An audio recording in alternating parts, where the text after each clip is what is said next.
All right, let's dive right in. Today, we're talking about something that is absolutely vital for pretty much any company out there today. I'm talking about incident management. I mean, seriously, think about it for a second. That app you need to do your job, that website you're trying to use, the internal tool your entire company depends on. What happens when it just stops? So yeah, let's start right there. At that moment of impact, the second a critical service just goes dark, we're going to look at what that really feels like, not just for you as a user, but for the business itself. For anyone trying to use the service, it's just instant frustration, right? You can't do what you need to do. Your productivity just grinds to a halt. And behind the scenes, for the teams responsible, it's a mad scramble. Alarms are going off, messages are flying everywhere. It's pure chaos. And this is the part that is so important to understand. From a business point of view, an outage isn't some minor glitch. No way. It's a direct threat. It's a threat to operations, to revenue, and to the trust you've built with your customers. It's a full-blown crisis happening in real time.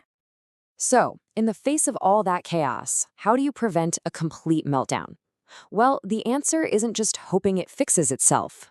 The answer is having a plan. A structured, practiced response where everyone knows their job, and the goal is crystal clear. Get things back online fast. And that whole plan, that playbook for how to respond, that's what we call incident management. It's the formal process that helps you turn that initial chaos into a coordinated, efficient recovery effort. And this right here, this is the absolute heart of the whole thing. The key phrase to focus on is minimize the negative impact. See, the goal isn't to build a perfect system that never ever fails, because let's be real, that's impossible. The goal is to accept that failures are going to happen and to get incredibly good at fixing them as quickly as possible. When things go wrong, speed is literally everything. Okay, so we know the goal is speed, but what does being fast actually buy you?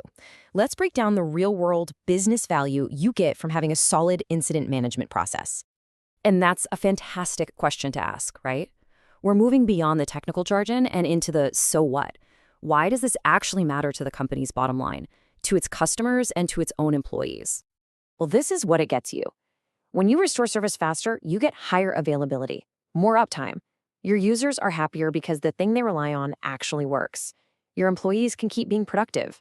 And maybe most importantly, you stop the financial bleeding that comes with every minute of an outage. And just look at this chart. It couldn't be clearer.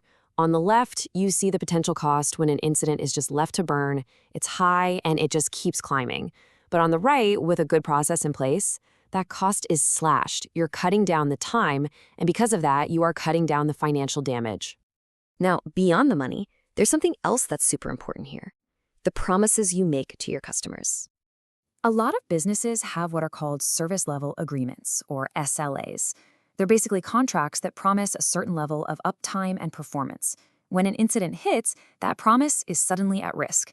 A slow, messy response can break that agreement and just shatter customer trust. But a fast, professional response, that protects the SLA, and it actually ends up making the customer even more confident in you. Okay, so let's pull all these different pieces together and just get right to the bottom line of why this all matters so much. This table really connects all the dots for us, you know? You can see exactly how each piece leads to a critical business outcome. Getting things back online faster leads to higher availability and keeps people productive. Protecting your SLAs is how you keep customer trust. And reducing your losses is how you protect your revenue. It all works together to build a much more resilient organization. So we come right back to this one phrase. This is the mantra. Every single action, every process, every tool you use for incident management, it all serves this one single idea. Make the outage hurt less. And that's really the final takeaway here. Perfection is a myth. Things are going to break. Services will go down. The true test of a great organization isn't that it never has problems. It's how quickly and how well it recovers when it does. It's all about mastering that response. And that really just leaves us with one final thought. The question isn't if an incident is going to happen, it's when. So how prepared is your organization to face that moment when it inevitably arrives?